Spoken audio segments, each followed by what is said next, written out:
हिंदुत्व काय आम्ही आज नाही म्हणत आहे. आमची भूमिका पहिल्या दिवसापासून आहे. संगमनेरचे कत्तलखाने यांच्या आशीर्वादाने सुरू होते.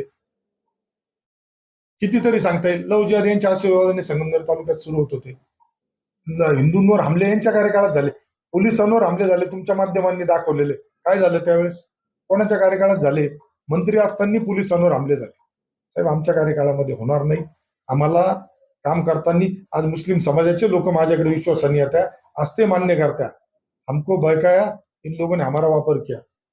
आज त्यांना सुद्धा आपण मदतीची भूमिका ठेवतोय. लोकप्रतिनिधी झाल्यानंतरची मला कुणी अक्कल शिकवायची गरज नाही. जे संविधानाने मला अधिकार दिलेत सर्व समान बघण्याचा, त्या दृष्टीने माझं काम चालू आहे. विकासाच्या बाबतीत मी कमी पडणार नाही. जिल्हा परिषद निवडणुकांमध्ये त्यांना त्यांचा पराभव डोळ्यासमोर दिसतोय, पंचायत समितीत त्यांचा पराभव डोळ्यासमोर दिसतोय.